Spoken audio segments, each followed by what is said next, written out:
It's crazy, Gilbert. Like our conversation, I love how the conversations change and evolve and Yeah. it grows. Like, I mean, like, what do you feel like the first like three books for someone who's like just starting out? Yeah. What were like three books that like really inspired you in the beginning? Because I Oh, remember, I think I remember some of the authors, but yeah. I wasn't really reading a lot at the when I time, yeah, first starting. yeah, Again, this was or was it me audio? in the party. It was Yeah, all audio audio. stuff. What was the audiobooks that Some of the classics what were the actually. classics for you? I was listening to Earl Nightingale. Bro, Right? which one? Fields of Diamond. Acres of I'm sorry, Diamonds. Acres of Yeah, Diamonds, that's a right? fantastic book. I was in. Oh God, there was so many. Of course, Tony Robbins. I call him Uncle Tony. Yeah.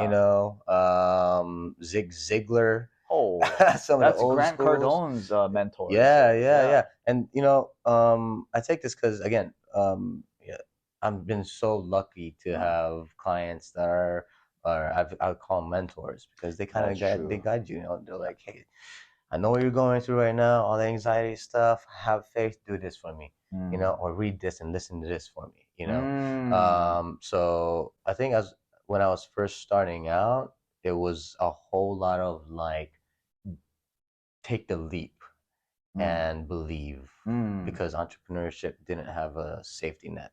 Yeah. I'm coming from a paycheck. I got insurance.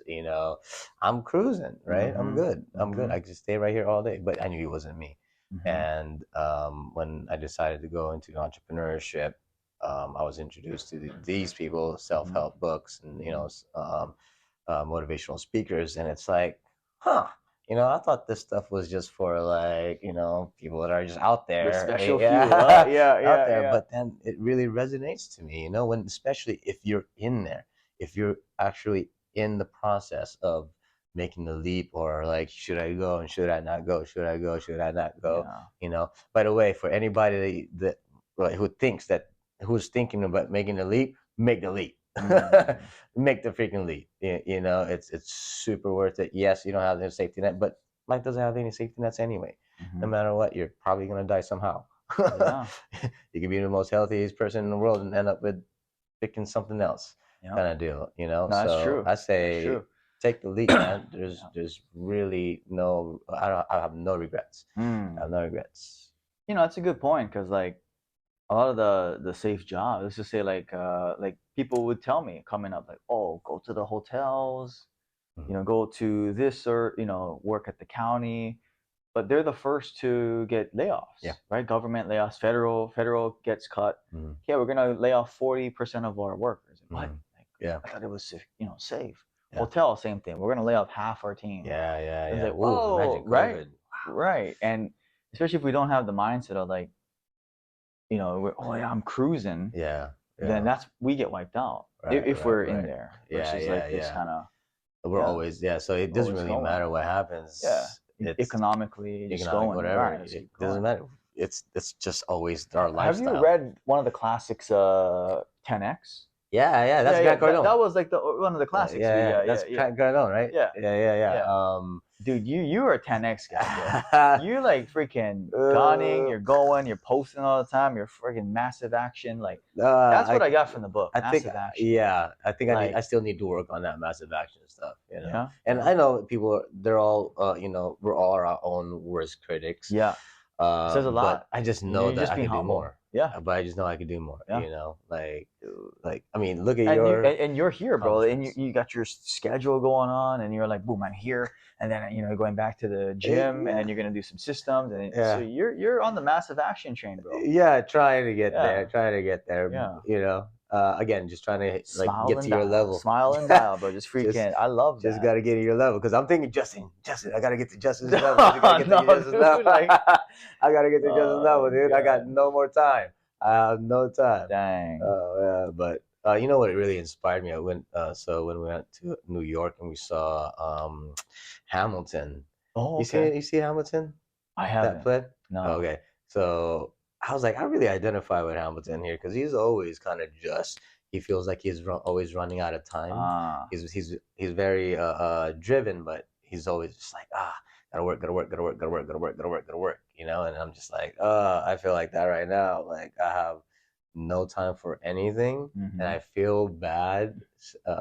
It's hard for me to say no sometimes, you know, because people want to hang out and like freaking, hey, let's go have drinks, and I haven't seen you for a long time. Let's go out to dinner. It's like I can, but I can't It's the because tomorrow environment. I'm gonna suffer tomorrow, and next thing you know, I got things to do tomorrow. Yeah. Kind of deal, you know. And so lately, that. I've actually been really appreciating my own time alone. Yeah. Like I'll go out to the country, get a couple poles out. Right. You said you like fishing. Yeah, I'll just sit there and fish, read. Yeah. Dude, like last weekend, I did 4 hours from 8 to 12 at Waimanalo, just cruising, and it felt so good. Like I felt rejuvenated, you know. So I came back home, did everything I needed to do. Monday hits, I'm ready. You're good to go. You're ready to give back. Compared to some of those nights where I like, okay, hangover. Yeah, you got the hangover. Like, your head hurts. Sunday I can't do any of the grocery shopping. By the time you're fine, it's like 6 p.m. Yeah, and then Where Monday, did my Sunday go? Yeah. Monday comes around, it's still lingering. Yeah. You know, so. And then we're 2 days behind the big producers. Yeah, there you go. Because they're all the massive. They're like going already. They're already. They're not hungover, you know. Exactly. Yeah. So I think I think that's just because of my age. You know, I've done all the partying in my 20s and my 30s. I'm already in my 40s, so I gotta make sure that I get to work. I'm behind. Dial in. I like that though. I mean, like for me, it was in my early 20s, it was weed, bro. Yeah. Because you know, like you read this stuff and then you start justifying, huh? Yeah. Socially acceptable. Yeah. You know. Same with alcohol, right? Yeah, socially acceptable. Hey, let's go hang out, man. And then that was one of the hardest things. Is like to say no to the negative influences. Yeah. I mean, sure, like see them during Christmas, holidays, you know, but not every 6 days. Yeah. I'd rather see you every 6 days. Right. Than go get blasted and exactly. You know, shot for shot, and you know, you're 10 drinks in, and then Sunday you're just a vegetable. It's terrible, right? And like what you said, you don't feel recovered till Tuesday. Yeah. And then we're behind. Especially my age. And then we're behind. It takes a long time for me to recover nowadays. And we lost a good day of working out. Yeah, lost everything. Sales.